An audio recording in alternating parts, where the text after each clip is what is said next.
নমস্কার, চ্যানেলের সকল দর্শকবৃন্দকে জানাই অনেক অনেক শুভেচ্ছা, অভিনন্দন। আমার চ্যানেলটি খুবই ছোট এবং খুব কম সংখ্যক ভিডিও, তাও আপনারা প্রতিটি ভিডিও নিয়মিত দেখছেন এবং চ্যানেলের সঙ্গে আছেন, তার জন্য আমি সত্যি আনন্দিত ও গর্বিত। ভগবান শ্রীকৃষ্ণের কৃপা আপনাদের সকলের উপর ঝরে পড়ুক। আপনারা ভালো থাকুন, সুস্থ থাকুন, এই কামনা করি শুরু করছি শ্রীমদ্ ভগবদ্গীতার 2য় অধ্যায়ের শ্লোক 9। সঞ্জয় উবাচ এবং উক্তা ঋষিকেশং গুড়াকেশ পরন্তপ ন যৎস ইতি গোবিন্দম উক্তা তুষ্ণিং বভবুহ। অর্থাৎ এবং উক্তা, এভাবে বললেন ঋষিকেশং। কাকে বললেন? ঋষিকেশ। ইন্দ্রের অধিপতি ভগবান শ্রীকৃষ্ণকে ঋষিকেশ বলা হয়। গুড়াকেশও মানে যিনি নিদ্রা জয় করেছেন, অর্জুনকে গুড়াকেশ বলা হয়। পরন্তপ যিনি শত্রু দমনকারী, অর্থাৎ নিদ্রাজয়ী শত্রু দমনকারী অর্জুন ঋষিকেশকে, ভগবান শ্রীকৃষ্ণকে এভাবে বললেন, ন যৎস ইতি, আমি যুদ্ধ করতে পারবো না। গোবিন্দম উক্তা, অর্থাৎ ভগবান শ্রীকৃষ্ণকে ইন্দ্রিয় সমূহের যিনি আনন্দ প্রদানকারী, তাকেই গোবিন্দম বলা হয়। ভগবান শ্রীকৃষ্ণকে বললেন ন যৎস ইতি, আমি যুদ্ধ করতে পারবো না।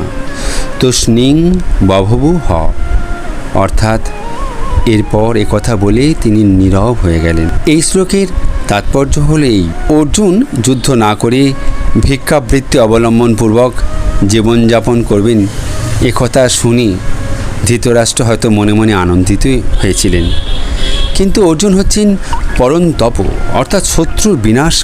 একথা উল্লেখ করে সঞ্জয় তাকে পুনরায় নিরাশ করলেন। যদিও অর্জুন পারিবারিক বন্ধনের প্রতি বশবর্তী হয়ে সাময়িকভাবে হয়তো তিনি মহাচ্ছন্ন হয়ে পড়েছিলেন, কিন্তু তারপরে তিনি পরম গুরু ভগবান শ্রীকৃষ্ণের চরণে শরণাগত হয়ে তাঁর শিষ্যত্ব বরণ করেছিলেন। এর অর্থ এই যে পারিবারিক বন্ধনের মোহ থেকেই উদ্ভূত এই শোক মুক্ত হয়ে যথার্থ আত্মজ্ঞান বা কৃষ্ণ ভাবানামৃত লাভ করবেন। তারপর তিনি যুদ্ধে আত্মনিয়োগ করবেন। 2য় অধ্যায় শ্লোক 10। তমবাচ ঋষিকেশ প্রহসন্নিব ভারত সেনয় উভয় মধ্যে বিষদন্তমিদং বচ। তম মানে তাকে, উবাচ বললেন ঋষিকেশ, ইন্দ্রিয় সমূহের অধিপতি ভগবান শ্রীকৃষ্ণ। অর্থাৎ অর্জুন যখন যুদ্ধ করতে পারব না বলে রথের মধ্যে বসে পড়লেন, তখন ভগবান শ্রীকৃষ্ণ তাকে বললেন প্রহসন, হেসে ইব, এভাবে প্রহসন্নিব ভারত, হে ভারত বংশ সেনয় উভয় মধ্যে বিষদন্তম ইদম বচ। অর্থাৎ উভয় পক্ষের সেনাদের মাঝখানে বিষাদগ্রস্ত অর্জুনকে ভগবান শ্রীকৃষ্ণ কথা বললেন। এই শ্লোকের তাৎপর্য হল ঋষিকেশ ও গুড়াকেশ, অর্থাৎ ভগবান শ্রীকৃষ্ণ ও অর্জুন, তাদের মধ্যে কথোপকথন হচ্ছিল। দুজনই বন্ধুতুল্য। ভগবান শ্রীকৃষ্ণ হাসছিলেন, কারণ তার একজন বন্ধু তার শিষ্যত্ব গ্রহণ করতে চেয়েছেন। সর্বতোভাবে ভগবান শ্রীকৃষ্ণের কাছে তিনি শিষ্যত্ব গ্রহণ করতে চেয়েছিলেন এবং নিশ্চিতভাবে যেটা ঠিক সেটাই তাকে বলতে বলেছিলেন। একজন বন্ধু একজন শিষ্য হতে মনস্থ করেছিলেন। পরমেশ্বর হওয়ার ফলে সকলের প্রভুরূপে তিনি সবসময় পরম নিয়ন্তা, কিন্তু তা সত্ত্বেও তাঁর ভক্তের বাসনা অনুযায়ী কখনো বন্ধু, কখনো পুত্র বা কখনো প্রেমিক হতে তিনি সম্মত হন। কিন্তু কোনো ভক্ত যখন তাকে গুরুরূপে বরণ করেন, তৎক্ষণাৎ গুরুর ভূমিকা অবলম্বনপূর্বক গাম্ভীর্য সহকারী উপদেশ প্রদান করলেন। এখানে আমরা দেখতে পাই গুরু ও শিষ্যের মধ্যে কথোপকথন। প্রকাশ্যভাবে যুদ্ধক্ষেত্রে দুই সেনাবাহিনীর মাঝখানে তাদের সেই কথা সকলেই শুনে লাভবান হতে পারতেন। সুতরাং ভগবদ্গীতার বাণী কোনো বিশেষ ব্যক্তি, সমাজ বা বিশেষ কোনো সম্প্রদায়ের জন্য নয়। এই বাণী সকলের, শত্রু মিত্র নির্বিশেষে সকলেই শ্রবণ করতে পারেন, সমানভাবে শ্রবণের অধিকারী। দ্বিতীয় অধ্যায়ের শ্লোক 11 শ্রী ভগবানুবাদ, অর্থাৎ ভগবান বললেন, অশৌচানো অন্ন শোচো তম প্রজ্ঞাবাদাংশ্চ ভাষসে গতা শুনো গতা শুঙশ্চ নানুশোচন্তি পণ্ডিতা। অর্থাৎ অশৌচানো মানে যে বিষয়ে শোক করা তোমার উচিত নয়, অন্ন শোচো তুমি শোক করছো, তম তুমি তোমার যে বিষয়ে শোক করা উচিত নয় তুমি সেই বিষয়ে শোক করছো। প্রজ্ঞাবাদাংশ্চ ভাষসে, প্রাজ্ঞ বচন, ভাষা হচ্ছে মানে বলছো, অর্থাৎ প্রাজ্ঞদের মতো তুমি কথা বলছো একদিকে, আবার অন্যদিকে যে বিষয়ে তোমার শোক করা উচিত নয় সে নিয়ে তুমি শোক করছো। গতা শুনো গতা শুঙশ্চ, অর্থাৎ গত মানে বিগত, অশুনো জীবন, অগত মানে যা গত হয়নি, অশুনো জীবন অর্থাৎ যা গত হয়ে গেছে এমন জীবন, বা যে জীবন এখনও গত হয়নি। চ ন অনুশোচন্তি পণ্ডিতা, অর্থাৎ যারা যথার্থ পণ্ডিত তারা কখনো জীবিত বা মৃত কারোর জন্যই শোক করেন না। গতা শুনো গতা শুঙশ্চ নানুশোচন্তি পণ্ডিতা, অর্থাৎ যে জীবন গত হয়ে গেছে বা গত হয়নি এর কোনোটাকে নিয়েই পণ্ডিতরা শোক করেন না।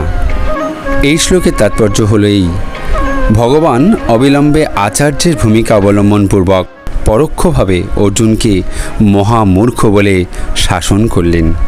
ভগবান বললেন, তুমি পাগ্যের মতো কথা বলছো, কিন্তু তুমি তো জানো না প্রকৃত জ্ঞানী যিনি জানেন দেহ কী ও আত্মা কী। কোনো অবস্থাতেই জীবিত অথবা মৃত দেহের জন্য শোক করা উচিত নয়। জড়দেহের জন্ম হয় এবং কোনো এক সময় তার বিনাশও সাধন হয়, তাই জড়দেহটি আত্মার মতো গুরুত্বপূর্ণ নয়।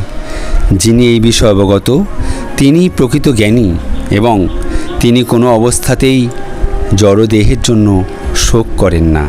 শ্লোক 12 ন দেবহং জাতু নাশং ন তং নিমে জনাধিপা ন চৈব ন ভবিষ্যাম সর্বে বয়মত পরম, অর্থাৎ ন তু এব অহম জাতু মানে কোনো সময় এমন ছিল না, আসম অস্তিত্ব আমাদের অস্তিত্ব ছিল না এমন নয়, ন তম তুমি, ন ইমে জনাধিপা অর্থাৎ এই যে নৃপতিগণ তুমি আমি, এমন কোনো সময় ছিল না যে আমাদের কারোর অস্তিত্ব ছিল না।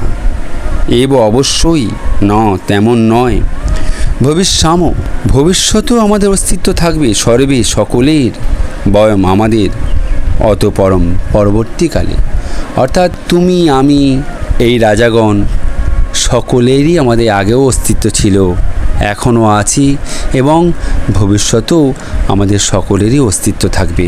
কাজেই তুমি এই যে প্রিয়জনদের হারানোর শোকে মিথ্যে শোক করছো, এই শোকের কোনো মূল্যই হয় না। এর তাৎপর্য হলো এই, শাস্ত্র অনুযায়ী পরমেশ্বর ভগবান পরমাত্মা রূপে সকল জীবের হৃদয়ে বিরাজ করেন।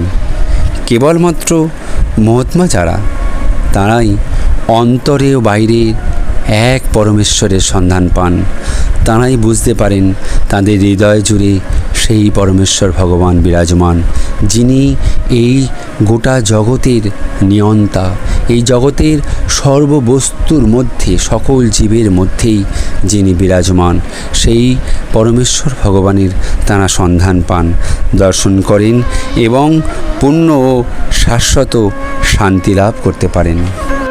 দর্শক বন্ধুরা, আজকের মতো এইটুকুই। ভালো লাগলে সঙ্গে থাকবেন। নমস্কার।